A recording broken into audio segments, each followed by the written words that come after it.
오늘도 이제 선포되는 말씀 속에서 은혜 받으시길 바랍니다. 자, 민수기 22장에 보면요. 말씀 띄워주십시오. 22장 3절에 모압 평지에 이스라엘 백성들이 쫙 있었거든요. 한 200만이. 모압 평지에 200만이 쫙 있으니까 그 모압 땅의 왕이었던 발락이 이스라엘 백성들의 많은 숫자로 인해서 스트레스를 받았어요. 심히 많음을 통해서 두려워했어요.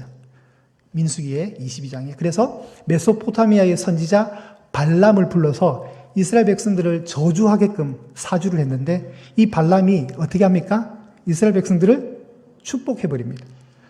상황이 전혀 뜻하지 않는 방향으로 흘러갔어요. 마찬가지로 오늘 이 본문에 등장하는 애굽의 왕인 파라오가 이스라엘 백성들의 수가 많아짐을 보면서 두려워했습니다. 그래서 그들을 저주하고 싶었어요. 그들을 저주하기 위해서 프로젝트를 3개 가동하는데 어떻게 됐을까요? 실패했을까요? 성공했을까요? 네, 왠지 성공했다면 좀 미안할 거 아니에요. 그죠? 성공했으면 제가 이 설교하기가 되게 힘들어요. 실패했어요. 3개가 다. 오늘 본문에 보시면 12절과 17절에 어떻게 나옵니까? 12절과 17절에 어떻게 시작됩니까? 네, 12절과 17절에 그러나로 시작하죠. 그러나. 이게 어떤 의미일까요? 바로 왕, 애굽의 왕이 뜻하는 대로 되지 않았음을 얘기하는 거예요. 12절에도 그러나, 17절에도 그러나로 시작합니다. 오늘 읽은 본문인 8절에서 출애굽기의 어떤 아주 중요한 동기부여가 되는 아주 중요한 문장이 나오는데 그 문장이 바로 요셉을 알지 못하는 새 왕이라는 문장이 시작이 됩니다. 요셉을 알지 못하는 새 왕. 요게 이제 시작이에요, 시작. 이것 때문에 출애굽의 이야기들이 막 진행되는 거예요. 여러분, 요셉이 어떤 인물입니까? 요셉은 이집트 땅에 유익을 준 좋은 총리였습니다. 애굽의 부유함을 가져다 준 좋은 총리였습니다. 그러니까 애굽 사람들과 이집트 사람들과 이스라엘 사람들은 뭐 갈등이 없었습니다. 자, 양식을 구하기 위해서 흉년 2년차 때 70명의 야곱의 식솔들이 애굽으로 왔습니다. 그래서 총리로 있던 요셉, 잃어버린 아들, 죽은 줄만 알았던 아들, 그 요셉이 살아있었고, 그 요셉과 상봉하고, 형제들은 화해하고, 뭐 이렇게 잘 지냈어요. 목축업을 하던 유목민이었던 그 이스라엘 백성들을, 애굽 사람들은 목축을 혐오했기 때문에 따로 특별 구역을 만들어서 마치 제주도처럼 이렇게 한 공간을 주는데 그게 고센 땅이었어요. 고센 땅에 유목민이었던 이스라엘 백성들이 목축업을 하면서 이 70명이 들어갔는데 세월이 흘러버렸습니다. 400년이라는 시간이 흘렀어요. 400년이라는 시간이 흐르면서 장정만 60만 명. 그래서 민수기에 보면 60만 3,550명. 60350. 앞으로 비밀번호는 요거를 하시면 됩니다. 60350. 아무도 몰라요, 이건 진짜. 괜히 주민등록 뒷자리 이런 거 하지 마시고 성경이 번호가 기억이 안 나면 성경 찾아보면 되잖아요. 60만 3,550명이라는 거대 인구가 생기게 버린 거예요. 그런데 이거는 전쟁에 나가서 싸울 수 있는 20세 이상의 남자만이라. 그러면 전쟁에 안 나가도 되고, 아직까지도 커가고 있는 아이들, 그리고 여성분들, 그리고 어르신들, 숫자가 누락된 거예요. 그러니까 얼마나 정도 될까요? 한 200만 정도 되는 거예요. 200만의 인구가 갑자기 400년 동안 그렇게 부흥을 해버린 거예요. 자, 1장 1절에서 7절까지 우리 오늘 말씀 보시면 이 시간들은 굉장히 시간을 축약해서 성경 저자가 저술을 해버리고 8절부터는 시간이 갑자기 느려집니다. 그리고 7절과 그 8절 사이에 무려 시간이 400년이 지났어요. 성경에는 그걸 얘기해 주지 않지만 7절하고 8절에 저거 잘 만들었네요. 7절하고 8절에서 400년이라는 시간이 갑자기 생긴 거예요. 400년이 지났습니다. 이스라엘 백성을 번성했고요. 잘 살고 있었습니다. 그런데 한 왕이 일어났습니다. 8절에 보시면 요셉을 알지 못하는 새 왕이 일어났다. 보통은 왕으로 다음할 때 보통 왕이 올랐다 표현해야 되는데 새로운 왕이 일어났다는 말은 기존의 왕조가 무너지고 새로운 왕조가 쿠데타를 통해서 장악을 했을 때 쓰는 표현이란 말이에요. 이제 고려에서 갑자기 조선이 된 거예요. 고려의 왕들이 아버지가 이제 죽고 아들이 이어받는 그런 시스템이 아니라 애굽이라는 나라에, 이집트라는 이 나라에 전혀 새로운 왕조가 왔는데 이 왕조의 이 왕은 요셉이 누군지 몰라요. 요셉이 어떤 유익을 줬고 이집트에 어떤 부흥을 줬는지 모르는 거예요. 그런데 이 왕은 뭔가 하나가 두려워지기 시작했어요. 요셉을 알지 못한 이 왕이 너무 이스라엘이 많은 거예요, 그냥. 200만이 너무 많게 보였어, 어느 날 갑자기. 그게 부담이 오는 거예요. 메소포타미아의 발람을 불렀던 그 모압 왕 발락처럼 이스라엘의 심이 많은 인구를 보면서 어느 날 안 해도 되는 걱정을 하게 됩니다. 우리 9절 보실까요? 그가 그 백성에게 이르되 이 백성 이스라엘 자손이 우리보다 많고 강하도다. 자, 우리가 그들에게 대하여 지혜롭게 하자. 두렵건대 그들이 더 많게 되면 전쟁이 일어날 때 우리 대적과 합하여 우리와 싸우고 이 땅에서 나갈까 하노라. 여러분, 이스라엘 백성들은 지금 애굽에서 나가기 위해서 애굽의 어떤 외부로부터 오는 침입하는 민족과 결탁을 해서 애굽을 무너뜨릴 생각이 이스라엘 백성들은 전혀 없습니다, 여러분. 제 말 이해되시죠? 전혀 없습니다. 이들은 지금 그냥 평안히 잘 살고 있어요. 그런데 갑자기 쓸데없는 걱정을 누가 하는 거예요? 요셉을 알지 못하는 새로운 왕이 하기 시작하는 거예요. 여러분, 백수가 안 해도 되는 두 가지 걱정이 있습니다. 부자를 위한 걱정, 연예인을 위한 걱정. 들어보셨어요? 백수가 그건 걱정 안 해도 다 돌아가요. 지금 아무도 걱정해라고 하지 않았는데 갑자기 실체가 없는 막연한 두려움, 위협적인 존재들로 인식하는 이 두려움이 애굽왕 바로에게 찾아왔습니다. 앞으로 일어날 반역과 앞으로 일어나게 될 어떤 불안감이 어느 날 음습해온 거예요. 그런데 다시 말씀드리지만 이스라엘 백성들은 전혀 지금 생각이 없습니다.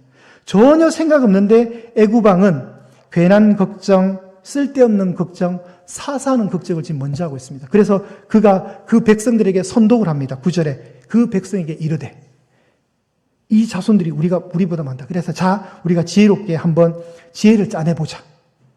그래서 하는 행동이 뭐냐면 폭력과 억압 정책이었습니다. 파라오의 첫 번째 프로젝트가 가동이 됩니다. 파라오 할 때 파라가 크다는 뜻이고요. 오는 집이란 뜻이에요. 파라오, 큰 집을 다스리는 왕이라는 뜻이에요. 큰 집을 다스리는 이 왕이 갑자기 지혜를 모아서 인간적인 지혜를 짜냅니다. 그들을 괴롭게 하고자 하는 프로젝트를 짜내기 시작합니다. 그래서 11절에 보시면 감독관들을 세워서 이스라엘 자손들에게 무거운 짐을 지어서 괴롭게 하는 정책을 펴냅니다. 그게 바로 국고성인 비동과 라암셋을 건축하는 일이었습니다. 국고성이 뭐냐면 애굽에 필요한 자원과 식량과 물품을 보관하는 내탕구와 같은 중요한 아주 그 건축, 일종의 여러분 그런 거죠. 여기 해안 도시에 가면은 냉동 창고 크게 만들잖아요. 막 그런 거로 생각하시면 돼요.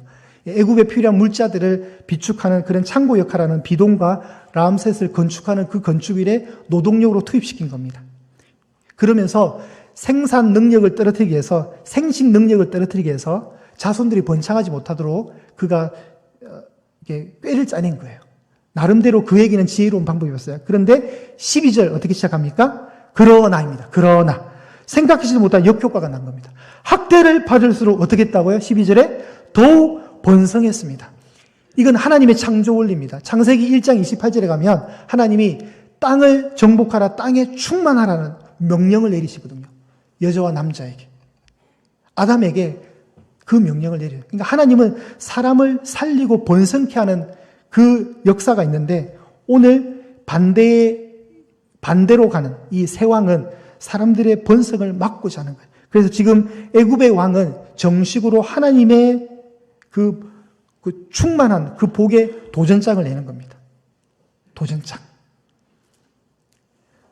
학대를 받을수록 더욱 번성하여 퍼져나가니 애굽 사람이 이스라엘 자손으로 말미암아 뭐 했다고요?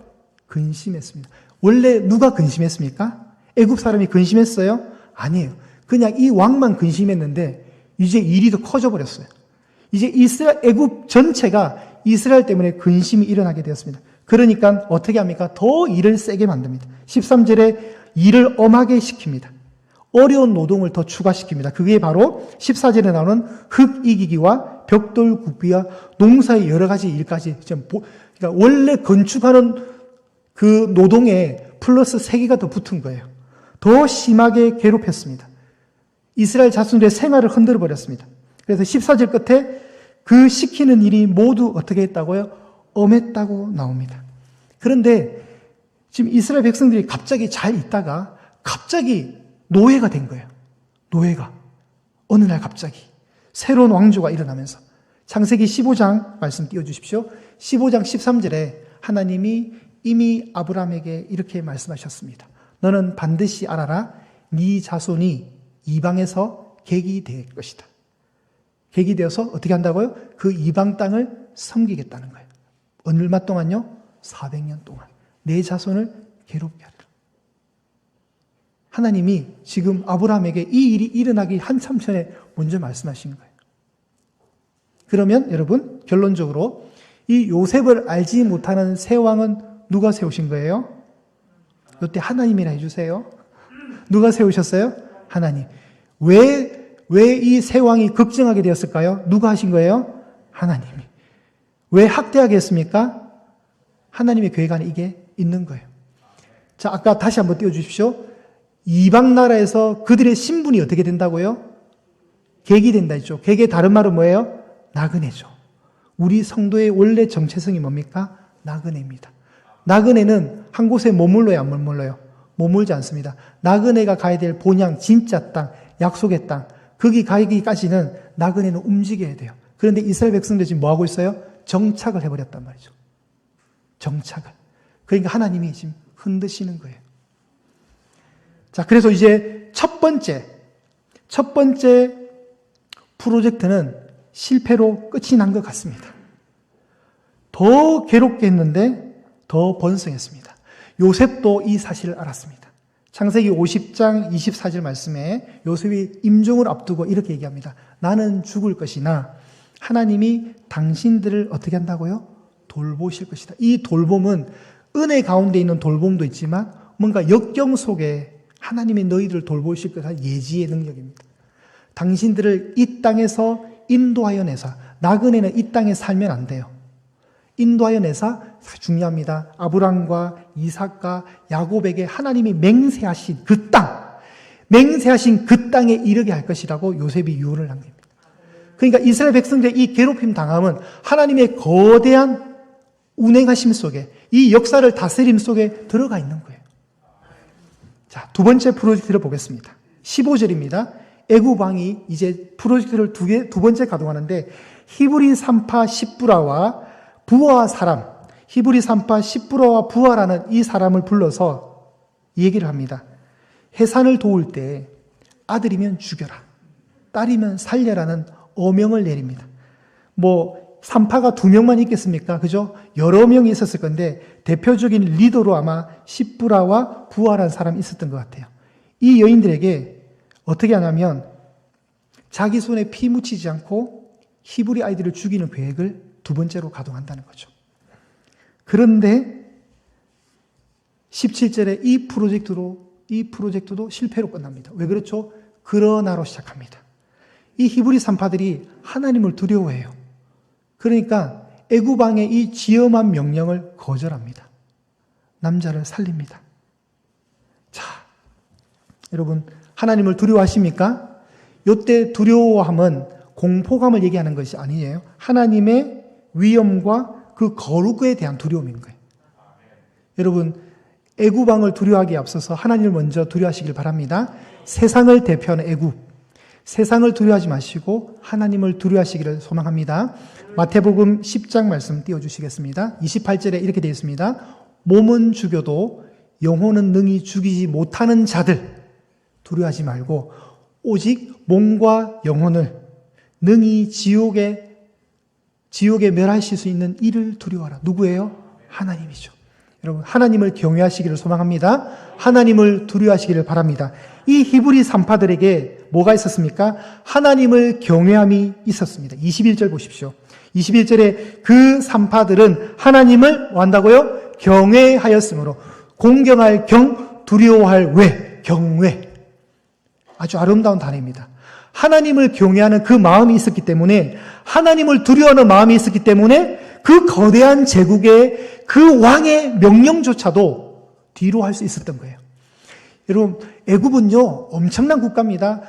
우리가 알듯이 세계에서 4개의 문명이 일어났거든요.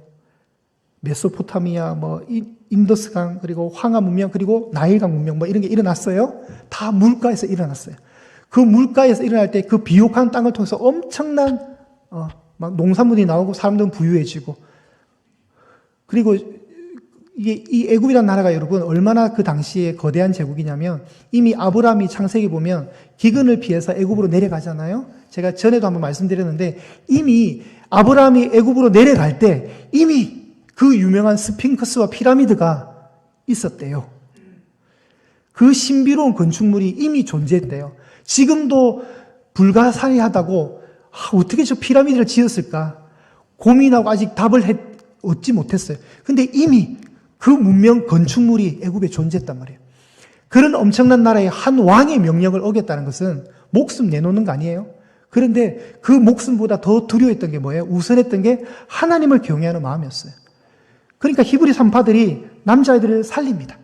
그러니까 이제 애굽왕이 따지겠죠. 18절 보십시오. 너희가 어찌하여 남자 살렸느냐? 왜 남자 아기들을 살렸느냐? 이러니까 히브리 산파들이 19절에 아주 지혜롭게 대답합니다. 애굽 여인과 달라서 너무 건강하대요. 너무 건강해서 이미 우리가 도착하면 아기가 나와 있다는 거예요. 누가 하신 거예요? 하나님이 하셨습니다. 20절에 보시면 그런 모든 상황을 하나님이 산파들에게 그 모든 상황들은 하나님이 산파들에게 뭘 베푸셨다고요? 은혜를 베푸셨다고 성경이 설명을 합니다. 그러니까 여러분 여기서 주인공은 산파들이 되면 안 돼요. 산파들은 그냥 잠깐 쓰임받은 거고 하나님이 산파들에게 은혜를 베푸심 때문에 이 은혜가 작동해서 하나님의 일들이 진행된다고 이해하시면 됩니다. 은혜는 인간이 일을 해서 받는 상이 아니라 하나님이 우리를 위해서 일해 주실 때 오는 선물입니다. 이 은혜가 있기를 소망합니다. 그래야 해서 이 산파들은 집안이 흥황했대요. 하나님이 그냥 보너스로 선물로 주신 것 같습니다. 그리고 22절 말씀을 통해서 이미 실패한 이 두 번째 프로젝트는 이제 더 농도가 진한 아주 살벌함으로 갑니다. 세 번째 프로젝트가 가동되는데 아이가 태어나면 어디에 던져라고요? 나일강에 던져서 죽여래요. 딸은 살리래요. 남자는 위험하니까 나중에 전쟁에 나갈 수 있으니까. 그죠? 그러니까 힘이 없는 여자아이는 살리고 남자아이는 죽이라는 이게 세 번째 바로의 프로젝트였습니다. 나일강은 어떤 강입니까? 그냥 강물이 아니에요. 우리 같은 한강이 아니에요. 이집트를 살리고 애굽에 부유함을 주는 생명의 강이에요. 그 생명의 강에는 뭐가 있을까요? 당연히 신이 있습니다. 신을 기쁘게 하기 위해서 마치 제물로 뭘 주는 거예요? 히브리 아기를 바치는 것과 똑같습니다. 그럼 바로 왕은 자기 손에 피 안 묻히고 마치 그 신에게 제사를 드리는 거예요. 그런데 하나님이 어떻게 합니까? 우리가 2장에서 알듯이 그곳에서 한 명이 살아남습니다. 모세였습니다. 모세. 그러니까 결과적으로 세계의 모든 프로젝트는 실패로 끝이 난다는 것입니다. 이 나일강은 이스라엘을 위협하는 강이지만 훗날 하나님은 더 큰 강, 홍해라는 거대한 바다에 이 모든 것들을 계획했던 이집트의 백성들을, 남자들을, 그 군사들을 어떻게 합니까? 심판하십니다. 아주 아이러니하게도. 그리고 이 나일강은 나중에 모세의 재앙에 의해서 어떻게 됩니까? 하나님이 재앙을 내릴 때 나일강이 피가 되게 하는 거죠. 그래서 나일강을 다스리는 신의 이름을 무기력하게 만듭니다. 하나님이 나중에 그렇게 사용하실 것입니다. 자, 그러면 여러분 오늘 이 말씀들을 쭉 연결할 때 우리가 왜라는 질문을 하나 할 수 있어야 되는데 그러면 왜 하나님이 이 요셉을 알지 못하는 새 왕을 일으키시냐는 거죠. 왜 잘 살고 있던 이스라엘 백성들이 200만이나 되는 이 번성한 이스라엘 백성들이 왜 새 왕으로 인해서 이런 아픔을 겪느냐, 고난을 당하느냐, 우리가 질문을 던져볼 수 있습니다. 그 해답은 뭐냐면 하나님이 이렇게 흔들지 않으면 이스라엘 백성들은 나그네의 신분을 잃고 그냥 눌러 앉아버려요. 얼마나 좋아요, 지금. 편안해요. 아무런 갈등 없어요. 잘 살고 있었어요. 새로운 왕이 핍박하지 않았으면 이스라엘 백성들은 우리가 객이 되고 요셉이 아브라함이 받았던 그 비전, 우리는 이 땅에 머물지 않고 저 약속의 땅에 가야 돼. 그걸 기억을 안 하고 그냥 너무 잘 살았어요. 이렇게 있으면 안 되거든요. 그러니까 하나님이 흔드는 거예요. 이 일은 유사한 일이 여러분 사도행전에 나오는데 하나님이 사도행전 1장 8절에 뭐라 합니까? 예루살렘과 온 유대와 사마리아와 땅끝까지 증인되라 하잖아요. 그런데 예루살렘 교회가 한 날 3,000명이 부흥하고 한 날 5,000명이 예수님 믿는 기적이 일어나는 거예요. 그때도 남자 기준이에요. 그러니까 가정 단위로 보면 예루살렘 교회가 갑자기 10,000명 단위 이상의 부흥하는 교회가 되었어요. 그런데 온 유대와 사마리아와 땅끝까지 가야 되는데 이 초대교회가 예루살렘에 계속 머무는 거예요. 그러니까 하나님이 어떻게 합니까? 핍박을 가하죠. 핍박을 가해서 흩어지게 만들어요. 그래서 사도 외에는 다 도망가는 거예요. 그 도망가면서 얼떨결에 도망가다가 돌아보니까 이게 여기가 사마리아네? 내가 사마리아에 왔네 해서 전도했던 사람이 바로 빌립이에요. 그러니까 하나님이 지금 고난이란 아픔이란 일을 통해서 뭘 주시냐면 약속을 기억하게 하시는 거예요. 여러분 이 모든 일들이 왜 일어나냐면 결과적으로 하나님이 아브라함과 하신 약속 때문에 일어나는 이벤트예요. 이게 아브라함과 하신 약속 때문에 너는 이방에서 객이 될 것이고 400년 동안 괴롭힘을 당할 것이다. 너는 그들을 섬기게 될 것이다. 이 얘기 때문에 일어나는 일이에요. 그런데 이제 이스라엘 백성들 여기 머물면 안 되거든요. 성도인 우리가 머물 곳은 이 세상이 아닌 줄을 믿으시길 바랍니다. 여러분이 죽었다 깨어나도 소망하셔야 될 나라는 하나님 나라예요. 그래서 여러분이 왜 이 땅에서 마치 이스라엘 백성들처럼 애굽에서 고난 당하느냐면 여러분이 천국의 소망을 희미하게 여러분이 천국의 소망을 붙들지 않고 자꾸 희미하게 생각할까봐 하나님이 여러분의 인생에 고난이란 방법을 통해 흔드시는 거예요. 그렇게 해야 천국을 보게 돼요. 너무 부유하고 잘 살고 안락하면요, 여러분. 하나님, 저는 지금이 딱 좋아요. 천국 안 가도 돼요. 이렇게 말하는 게 우리 인생이라니까요. 여러분, 교회가 사실 시끄러운 단체예요. 좀 갈등도 하고 싸워요. 왜 그러냐면 다 저 같은 죄인들만 불러 모았거든요. 그래서 이게 하나 됩시다 해도 사실 잘 하나가 안 될 때 많아요. 근데 왜 하나님이 완벽하게 이 지상의 교회를 세팅을 안 주시냐면 천국에 완전한 교회가 있기 때문에 천국 보게 하시기 위해서 하시는 거예요. 여러분 그래서 교회가 좀 안 싸웠으면 좋겠다. 안 싸우는 방법이 있어요. 천국 가시면 돼요. 그럼 거긴 안 싸워요. 근데 여기가 너무 완벽하면요. 하나님 여기가 천국인데 어딜 가요? 이런 마음이 들까봐 하나님이 자꾸 교회도 흔드시는 거예요. 그래서 자꾸 교회가 말썽이 생기니까 고린도 교회도 편지를 받는 거예요. 갈라디아 교회도 편지를 받는 거예요. 그런 교회들이 갈등으로 있었기 때문에 데살로니가 교회도 재림 때문에 잘못된 재림관 때문에 그런 걸 바울이 편지를 쓰는 거예요. 문제가 되니까 전서 후서 2편이나 쓰는 거예요. 교회가 완벽하지 않아요. 완벽하지 않은 게 너무나도 당연한 거예요, 여러분. 교회가 왜 이래? 원래 그래요. 그래서 불만을 가지지 마세요. 교회는 원래 그러고 왜냐하면 우리가 다 죄인이고 우리 안에 있는 다 죄성들이 모여있기 때문에 이게 융화가 되려면 시간이 많이 걸려요. 좀 융화가 되려면 하면 새 가족이 또 와요. 새 가족을 탓하는 거 아니에요, 여러분? 좀 우리 기존 멤버들이 이제 오랜 시간 투자해가지고 한 30년 걸렸어요. 하나 되는데. 근데 교회가 자꾸 부흥하거든요. 또 새로 멤버가 와요. 또 섞여야 되는 거예요. 그러다가 교회가 성장하는 거예요, 이렇게 오신. 그래, 예한교회가 62년간 흘러온 거예요. 오는 과정 속에 아픔이 왜 없겠어요? 그게 당연한 거라니까요, 여러분. 여러분, 방주는요, 교회가 방주라 하잖아요. 방주는요, 낭만적인 장소가 아니에요.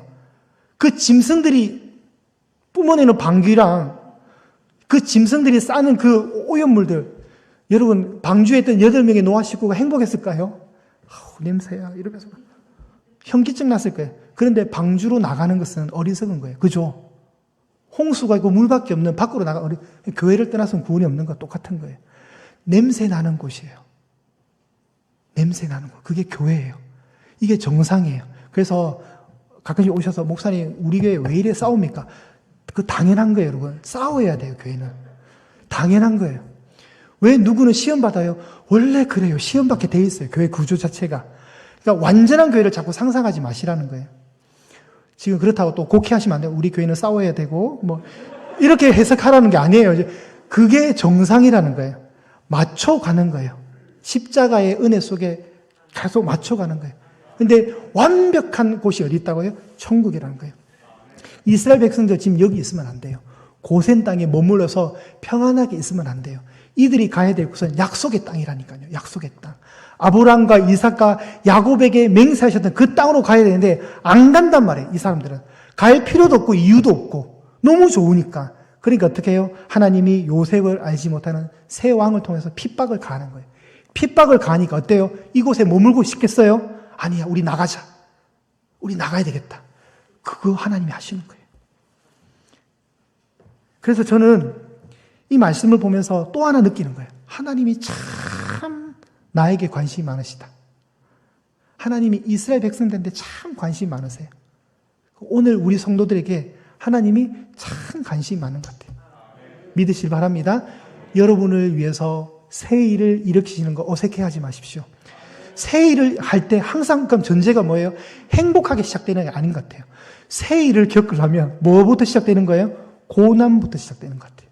성경이 말하는 공식이 좋은 걸로 통해서 좋은 걸로 시작해서 좋은 걸로 마치면 참 좋은 것 같은데 그건 우리 생각이고 하나님이 멈춰있는 우리, 갇혀있는 우리, 안 움직이려고 하는 우리에게 뭔가를 행하실 때는 우리를 움직이기 위해서는 외부의 박해를 쓰는 것 같아요. 그래서 여러분 고난이 있으신 거 너무 불평하지 마세요. 왜 나만 겪는 고난이냐고 불평하지 마십시오. 그건 하나님이 여러분을 지금 위해서 뭔가를 계획하시고 있다는 것이고 뭔가 어딘가 가고 있다는 거예요. 좋은 징조라고 믿으시길 바랍니다. 하나님이 여러분을 너무 사랑하십니다. 그 사랑에 흠뻑 그냥 젖어 드십시오.